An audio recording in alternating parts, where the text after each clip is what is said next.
Il y a beaucoup d'influence ici. Et je dis toujours, en arrière de chaque dédicace de bébé, en arrière de chaque couple qui se tient souvent devant nous, il y a toute une histoire. Il y a toute une histoire et on peut voir qu'il y a une très belle histoire en arrière de ce couple. Et je me rappelle encore, je ne me rappelle pas qui a invité Agnès à l'église. C'est le frère Achille.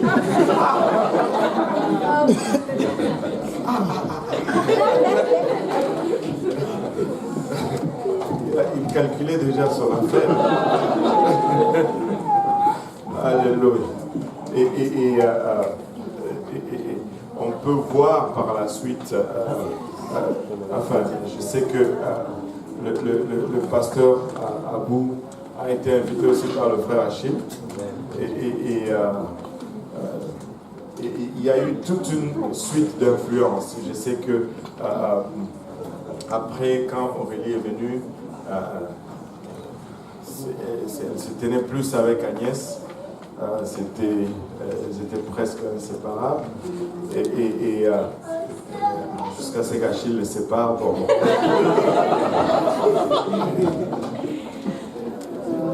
Mais il y a toute une belle histoire, Si on me demandait de décrire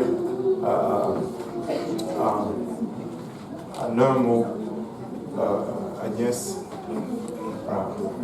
moi je dirais, elle dit non. Moi je dirais la persistance. Et quand Agnès se met quelque chose en tête, bon, oubliez ça. Elle va le faire et ça va arriver. Je l'ai vu comment elle se soucie beaucoup de sa famille. Elle a toujours sa famille en tête. Ça, c'est quelque chose comme waouh, extraordinaire.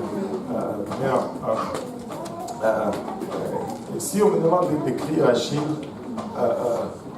vraiment, j'ai toute une liste de mots,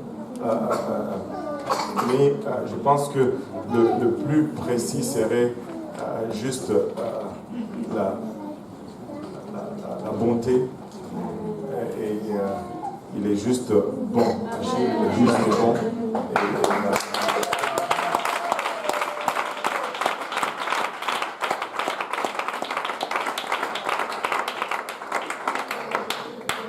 Pas vraiment de fraude. Ce que tu vois, c'est ce qu'il est.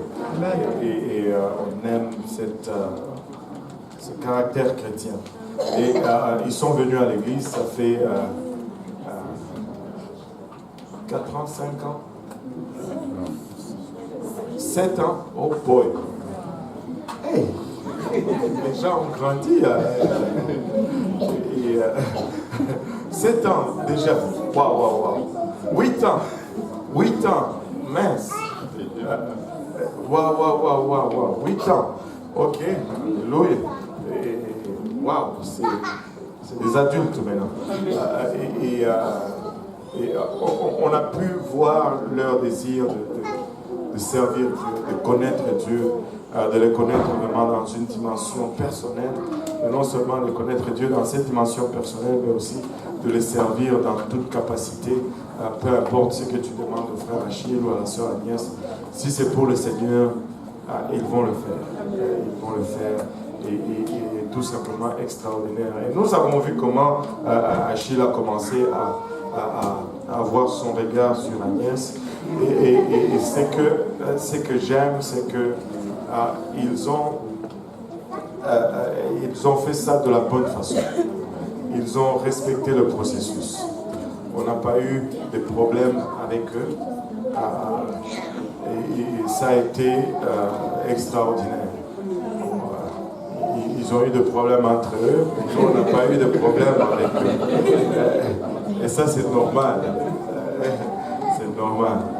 Et ça a été vraiment extraordinaire. Et c'est que nous voulons vraiment établir parmi tout le monde dans l'église, c'est cette bonne façon de faire les choses.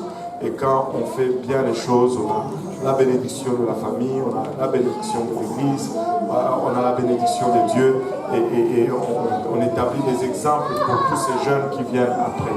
Et aujourd'hui, Dieu les a bénis, il a béni leur amour avec un produit extraordinaire qu'on appelle Paul David.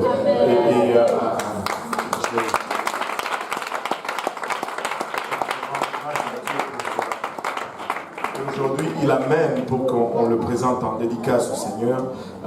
Je vais d'abord souligner deux choses. C'est que nous n'allons pas baptiser Paul David aujourd'hui parce que nous n'avons pas la coutume de baptiser les enfants comme l'Église du Seigneur aussi à sa fondation n'avait pas cette coutume parce que ça prend deux choses. Il y a deux choses qui sont requises avant le baptême.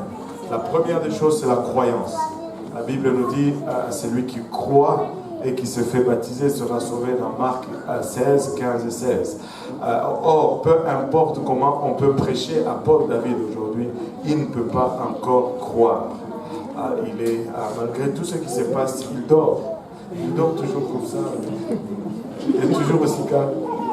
Ouais, waouh, ça c'est bon ça. Et il ne va pas comprendre, il ne peut pas comprendre, donc il ne peut pas il ne peut pas croire. La deuxième des choses qui est requise avant le baptême dans la Bible, c'est la repentance. La Bible nous dit, repentez-vous et que chacun de vous soit baptisé au nom de Jésus-Christ pour le pardon de vos péchés. On peut essayer de prêcher quelque chose de dur à Paul David aujourd'hui, de lui dire l'enfer est réel, le Seigneur revient bientôt. Tout ce qu'il peut nous faire, tout au plus, s'il réagit, c'est qu'il va demander son biberon, demander son lait. Il ne peut pas encore comprendre ces choses. Mais néanmoins, nous pouvons le présenter en dédicace au Seigneur. Et nous avons des références bibliques pour cela. 1 Samuel, le premier chapitre, à partir du verset 20, la Bible nous dit, dans le cours de l'année, Anne devint enceinte et elle enfanta un fils qu'elle nomma Samuel, car, dit-elle, je l'ai demandé à l'Éternel. Du verset 24, il dit, quand elle eut, c'est vrai, elle le fit monter avec elle et prit 3 taureaux et un épha de farine et une autre de vin. Elle le mena dans la maison de l'Éternel à Silo. L'enfant était encore tout jeune. Ils égorgèrent le taureau. Ils conduisirent l'enfant à Élie. Et Anne dit, mon Seigneur, pardon, aussi vrai que ton âme vit. Mon Seigneur, je suis cette femme qui me tenait ici près de toi pour prier l'Éternel. C'était pour cet enfant que je priais, l'Éternel a exaucé la prière que je lui ai adressée. Aussi, je veux le prêter à l'Éternel. Il sera toute sa vie prêté à l'Éternel et ils se prosternèrent là devant l'Éternel. Et la Bible nous dit au verset 19 du chapitre 3 que Samuel grandissait, l'Éternel était avec lui et il ne laissait tomber à terre aucune de ses paroles. Et ça, c'est l'exemple de l'Ancien Testament. Dans le Nouveau Testament aussi, la Bible se réfère aux dédicaces des enfants. Nul autre que notre Seigneur Jésus-Christ a été amené aussi au temple. Au deuxième chapitre du livre de Luc, nous pouvons lire le 8e jour auquel l'enfant devait être circoncis étant arrivé. On lui donna le nom de Jésus, nom qu'avait indiqué l'ange avant qu'il fût conçu dans le sein de sa mère. Et quand le jour de leur purification fut accompli, selon la loi de Moïse, Joseph et Marie le portèrent à Jérusalem pour le présenter au Seigneur. Au verset 25, et voici, il y avait à Jérusalem un homme appelé Siméon. Cet homme était juste et pieux, il attendait la consolation d'Israël. L'Esprit Saint était sur lui. Nous sautons au verset 28.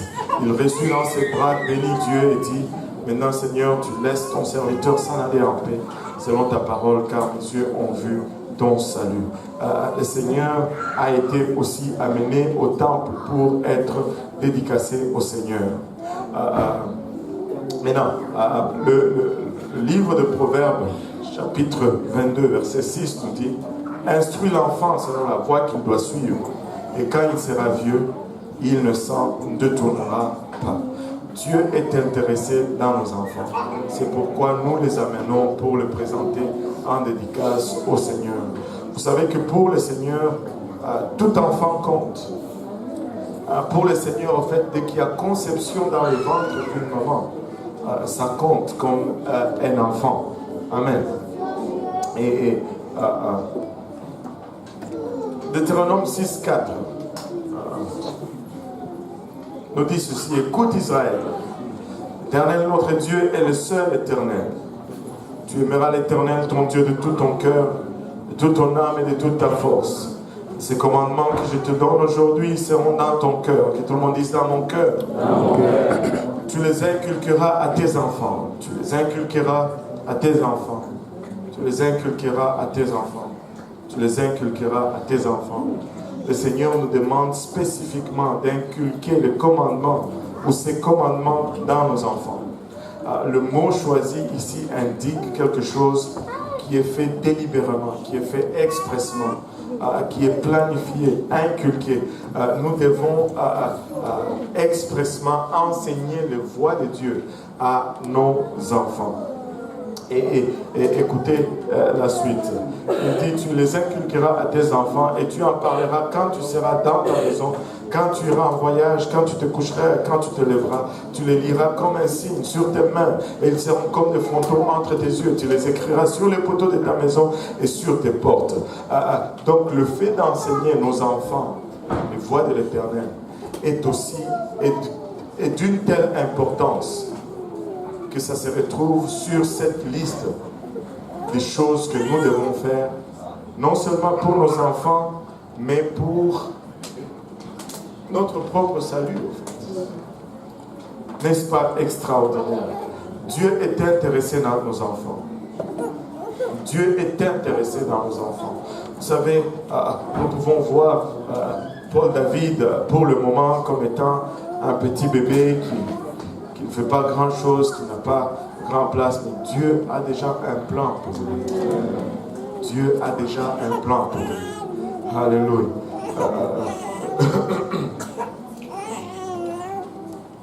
On va se lever tous ensemble.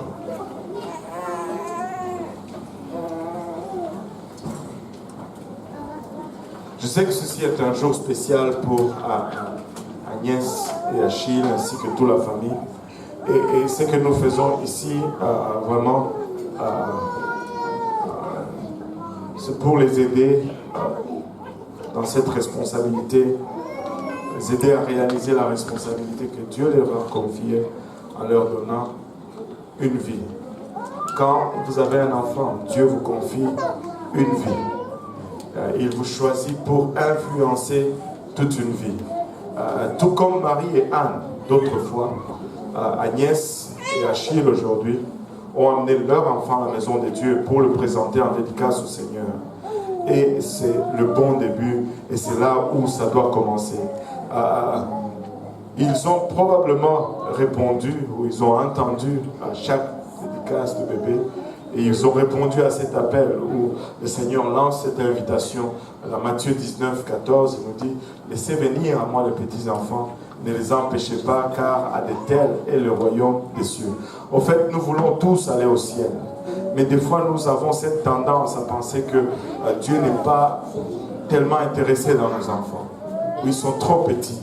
Mais laissez-moi vous dire que Dieu s'intéresse tellement dans nos enfants qu'il nous dit même à nous les adultes que si nous voulons aller dans son ciel, si nous voulons entrer dans son royaume, nous devons être comme les enfants. Nous devons ressembler aux enfants.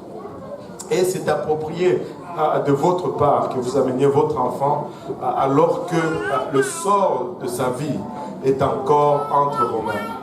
Et vous savez, contempler un enfant nous ramène toujours à cet émerveillement de réaliser la création. C'est notre imagerie ou notre ressemblance à Dieu dans sa création. Il y a quelque chose de particulier quand un enfant naît. Avant qu'il ne naisse, vous ne le connaissez pas. Mais le jour qu'il naît, pour les parents, c'est comme s'ils le connaissaient depuis des années. Ce n'est pas un étranger, c'est comme s'il a toujours été là. On oublie même comment la vie était sans l'enfant. Vous ne pensez même plus. C'est comme il a toujours été là. Et c'est puissant, c'est vraiment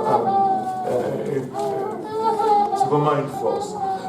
Mais cette nouvelle vie ou ce don vient aussi avec des responsabilités et des obligations parentales. Et le but de ce service, c'est vraiment de vous aider en tant que parents à apprécier.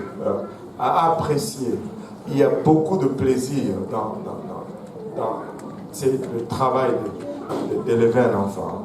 À apprécier ses obligations et d'élever votre enfant dans l'enseignement et l'exhortation du Seigneur. Afin que lorsqu'il va arriver à l'âge de la compréhension, qu'il se détourne naturellement du mal et qu'il fasse la volonté de Dieu. Dieu a un plan pour Paul David aujourd'hui. Et de trouver le but de Dieu dans sa vie et de le vivre pleinement va signifier le succès pour lui. Mais à ne pas trouver ce plan dans sa vie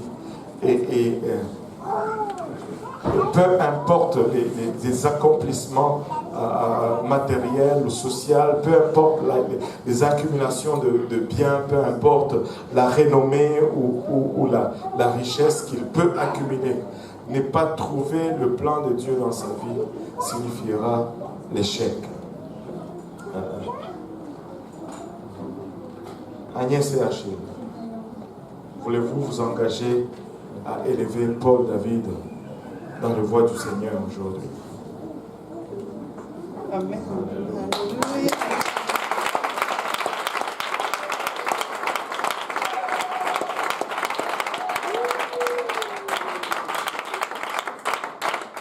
C'est votre privilège et votre responsabilité de guider Paul David de manière à ce que la volonté de Dieu soit sa plus grande ambition. Et c'est à cela que nous vous exhortons aujourd'hui à faire de Dieu la priorité de Paul David.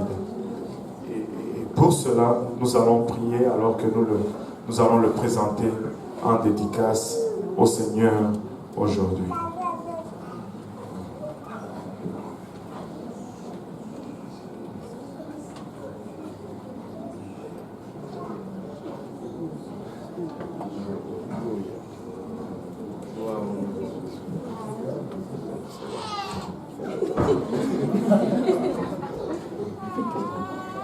Dit qu'on le dérange.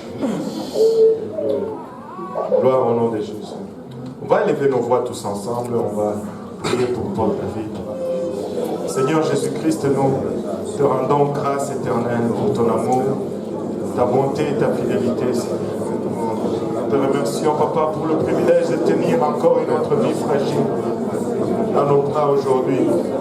C'est par le bras de la foi, Seigneur, que nous venons lever devant ton trône de gloire aujourd'hui.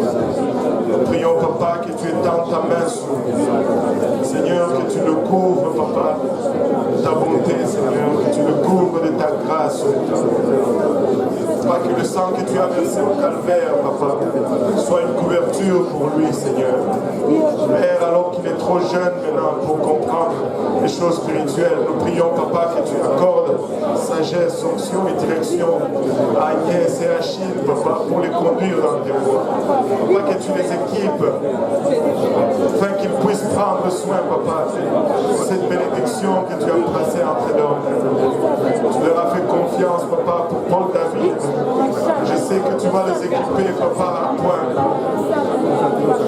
Qu'ils puissent grandir dans la crainte de ton nom et dans l'amour de ta parole. Là, il est trop jeune pour comprendre les choses spirituelles.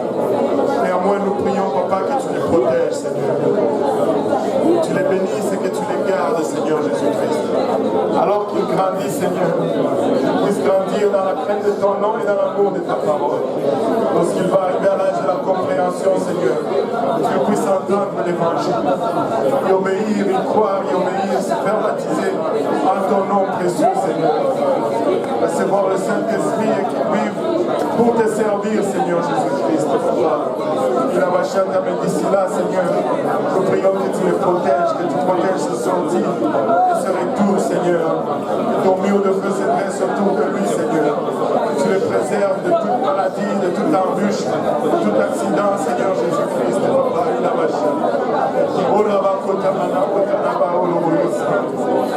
Fais-les croître, papa. Autant nous te prions, Père, dans l'amour de ta parole que dans la crainte de ton nom. Et c'est dans ton nom précieux que nous te prions ici. Dans le nom de Jésus, alors que nous les mettons pour ta vie dans notre sainte gloire, Seigneur Jésus-Christ. Nous prions ici dans le nom de Jésus. Nous disons tous au nom de Jésus. Au nom de Jésus. Alléluia. Ton nom.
Viens de squatter là.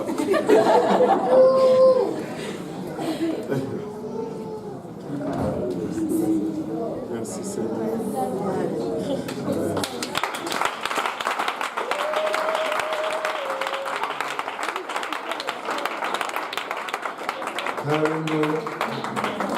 Gloire au nom de Jésus.